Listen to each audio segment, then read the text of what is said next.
13.3, encore des problèmes écrits. Donc, le troisième cas qu'on va voir, c'est les problèmes dans lesquels il y a des variables des deux côtés de l'équation. Par exemple, on va construire l'équation par nous-mêmes, puis on va arriver à la fin à quelque chose qui ressemble à ça ici, là.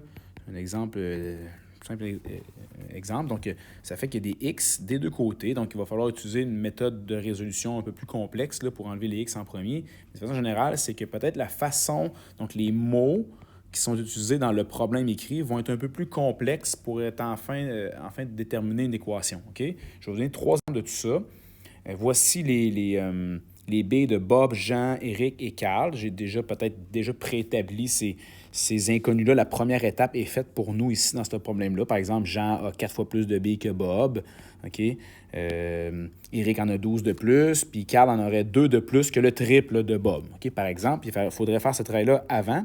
Mais là, la relation d'égalité, c'est pas la somme de toutes ces billes-là qui est égale, par exemple, 308 billes, puis là, on fait 308 égale à toutes les billes de chacun. Donc, c'est un peu plus complexe que ça. Par quoi il faut passer? Il faut passer par les mots qui nous disent dans le problème, puis voici les mots qu'on peut avoir. Par exemple, si je te dis, dans le texte, ça serait la partie ici là, qui serait la relation d'égalité, 2 fois la quantité de Carl équivaut à celle de Jean et Éric ensemble. Donc, on est loin de la somme des 4 personnes ici. Donc, si je suis en train de faire ma deuxième étape, qui est de bâtir et résoudre l'équation. Donc, il faut la trouver, cette équation-là. Donc, je vais aller dire 2 fois la quantité de Carl. Donc, Carl, la quantité est ici. Donc, 2 fois la quantité de Carl est égale à celle de Jean et Éric ensemble. Donc, les deux quantités de Jean, donc Jean, c'est 4x, et Éric, donc j'additionne les deux ensemble. Il y a plusieurs façons de dire ça, mais ce serait la partie ici là, qui me permet de bâtir l'équation. Voyez-vous ici, je viens de la bâtir. Il y a des deux côtés, c'est assez complexe. Donc, je pourrais peut-être... Je ne ferai pas le problème au complet là, parce que j'ai inventé des chiffres, là, mais de façon générale, c'est bien bâti ici selon les indices du problème. Ça ferait 6x plus 4 est égal à 5x plus 12. Et là, je ferai la technique de la balance pour arriver à x est égal à, par exemple, 2. Là. Puis là, je pourrais trouver le nombre de billes pour chacun, puis répondre à la question du problème. Il n'y a pas de question vraiment ici. C'était juste pour vous aider à... Voici comment on va décrire en mots une relation d'égalité dans laquelle il y a des x des deux côtés de l'équation. Donc ça, c'est le cas numéro 3. Un autre exemple... Ici, vous avez deux figures. Par exemple, un cas typique qu'on pourrait avoir, je pourrais dire que le périmètre de l'hexagone ici, là, la figure 1, là, la figure 2 ici, le périmètre est égal à 38. Donc, si le périmètre est égal à 38, bien, je suis capable de dire que 38 est égal à l'addition des 5 côtés, des 6 côtés, excuse-moi, ici, donc 6 fois x plus 5. Donc, ça, c'est un cas relativement facile hein, qu'on a déjà vu. Ça ferait 6x plus 30. Puis là, on pourrait résoudre le problème, trouver la valeur de x ici dans ce problème-là. Donc, on pourrait parler de le périmètre est égal à un certain chiffre fini, mais ça se pourrait que ça soit plus complexe que ça un peu. Ça se pourrait qu'on ait vers quelque chose tel que le périmètre de l'hexagone, d'accord, est égal au périmètre du carré. Donc, trouver... La question, ce serait trouver la mesure d'un côté du carré ici. OK? Donc, trouver la mesure du côté du carré. Donc, pour ce faire, il faut que j'ai la valeur de x. Donc, il faut que je trouve la valeur de x, mais je sais, c'est dit dans le texte que le périmètre de l'hexagone est égal au périmètre du carré. Donc, créons le périmètre de l'hexagone en disant que c'est 6 fois la mesure du côté. Donc, 6 fois x plus 5. Puis c'est égal à 1 carré, c'est 4 fois la mesure ici. Je distribue.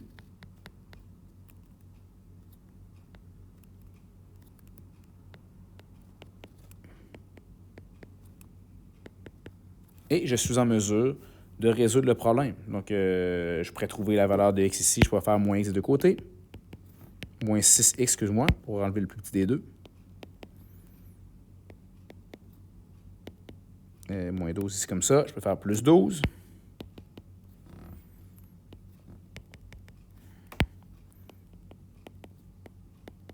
Et je divise par 6.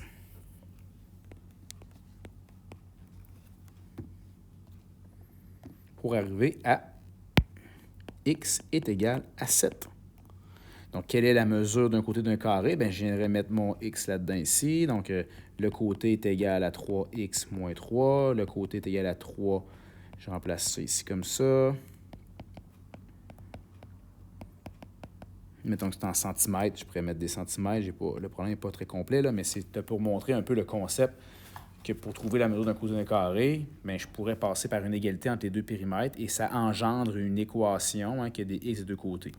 Donc, c'est un autre problème qui est dans cette catégorie-là de problèmes. Un autre, ici, ça c'est la page 26, le numéro 16. Si tu veux le prendre en note directement cette page-là, c'est quand même assez intéressant de voir que on transvide l'eau de l'aquarium A1, dans l'aquarium 2, à une vitesse de 4 litres par minute. On veut savoir après combien de temps les deux aquariums contiendront-ils la même quantité d'eau. Donc, c'est des problèmes assez complexes, ça, là. Donc, l'eau, qu'est-ce qu'elle fait? L'eau, elle passe ici, elle s'en va directement là, dans l'autre aquarium. Il y en a déjà 6 litres dedans. Fait que, à un moment donné, qu'est-ce qui va se passer? Bien, l'eau va monter directement là, dans l'aquarium ici. Ça va monter. Puis ici, ça va directement, j'imagine, baisser. Hein, ça va baisser pour arriver à un moment donné à un certain niveau là, qui va être égal. OK? Donc, le 95 litres va descendre, puis le 6 litres va monter. On veut savoir c'est quand à ce moment-là. Ça peut paraître assez complexe, son problème, et c'est complexe. Je te dis, c'est quand même tough. Mais voici comment on va faire. On va commencer par, je le fais au complet, ce problème-là, identifier les inconnus. Et ce qu'on ne connaît pas là-dedans, d'accord, c'est plusieurs choses. La première chose, c'est le temps écoulé. Et le temps qui s'écoule, c'est 1 seconde, 2 secondes, ou des minutes ici en passant. Après ça, qu'est-ce qu'on ne connaît pas? C'est la quantité d'eau dans l'aquarium A, puis la quantité d'eau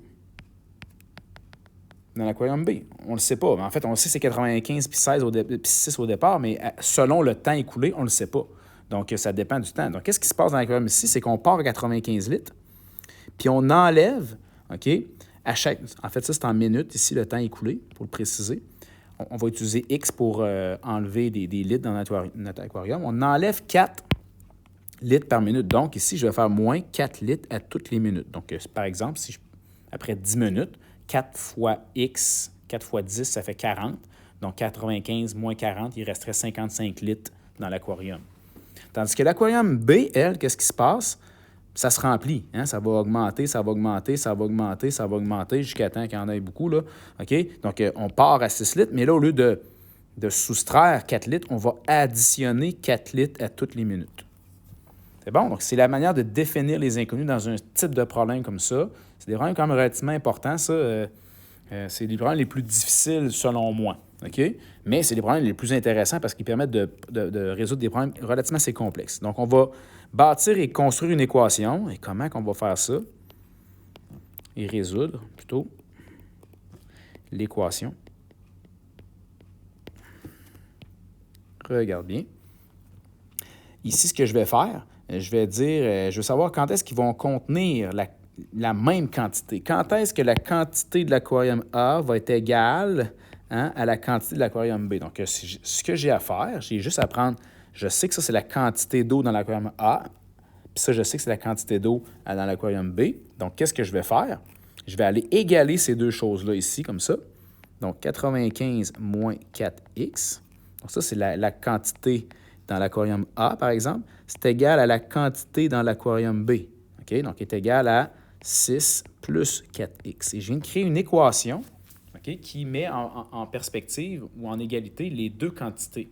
Donc, il y a une seule valeur de x. X, quand je te rappelle que c'est du temps en minutes, il y a un moment en minutes que les deux aquariums vont être à égalité. OK? Donc, on va aller trouver ça, voir qu'est-ce que ça donne. Si on fait un peu de balance là-dedans, on va enlever le plus petit qui est le moins 4x. C'est qu'on est 95 est égal à 6 plus 8x. À partir d'ici, donc, je vais enlever le 6. Donc, je vais faire moins 6, ce qui va me donner 89 ici est égal à 8x. Je vais faire 89 divisé par 8. C'est ça qui me donne x est égal à 11,125. Ça veut dire quoi, ça?